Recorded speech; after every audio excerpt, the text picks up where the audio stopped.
ನಾನು ಸಹ ಮಂತ್ರಿ ಸ್ಥಾನಕ್ಕೆ ಆಕಾಂಕ್ಷಿದ್ದೇನೆ ಎಂದು ಶಾಸಕರಾದ ಡಾಕ್ಟರ್ ಅಜಯ್ ಸಿಂಗ್ ಅವರು ಹೇಳಿಕೊಂಡಿದ್ದರು.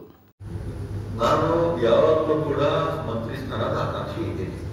2018 ನಂತರ 2023 ನಾನು ಆಕಾಂಕ್ಷಿ ಇದ್ದೇನೆ. ಈಗ ನಾವು ಪ್ರಾಮಾಣಿಕತೆಯಿಂದ ನಾವು ಕರ್ನಾಟಕ ಅಭಿವೃದ್ಧಿ ಕೆಲಸ ಮಾಡ್ತಾ ಇದ್ದೀವಿ. ವರಿಷ್ಠರು ಹೈಕಮಾಂಡ್ ಅದನ್ನು ಗುರುತಿಸಿ ನಮಗೆ ಜವಾಬ್ದಾರಿ ಕೊಟ್ಟರೆ ಯಾವ ಜವಾಬ್ದಾರಿ ಕೊಟ್ಟರು ನಾವು ತಗೊಳ್ಳೋಕೆ ಸಿದ್ಧನಾಗಿದೆ. ಅಲ್ಲ, ಚಾನ್ಸಸ್ ಎಷ್ಟಿದೆ ಅಂತ ಇವಾಗ ಚಾನ್ಸಸ್ ಎಷ್ಟಿದೆ ಆಫ್ಟರ್ ಎಲೆಕ್ಷನ್ ಅಂತ ಹೇಳಿ? ಆಫ್ಟರ್ ಎಲೆಕ್ಷನ್ ಹೈಕಮಾಂಡ್ ಅವ್ರು ಡಿಸೈಡ್ ಮಾಡ್ತಾರೆ. ರಿಷಬಲ್ ಯಾವಾಗ ಮಾಡೋದು, ಹೆಂಗ್ ಮಾಡೋದು ಅಂತ ಅವ್ರು ಡಿಸೈಡ್ ಮಾಡ್ತಾರೆ. ಅವ್ರ ಮೇಲೆ ಬಿಟ್ಟಿದ್ದು, ಅವ್ರು ಬಿಟ್ಟು ಮತ್ತೆ ಅವ್ರು ಗುರುತಿಸ್ತಾರೆ ಯಾರು ಕೆಲಸ ಮಾಡ್ತಾ ಇದ್ದಾರೆ, ಯಾರಿಗೆ ಅವಕಾಶ ಮಾಡ್ಕೊಡ್ಬೇಕು. ಅವ್ರು ಏನ್ ಜವಾಬ್ದಾರಿ ಕೊಟ್ಟರು ನಾನು ಮಾಡೋದಕ್ಕೆ ಸಿದ್ಧನಾಗಿದೆ. I am ready to accept any challenge.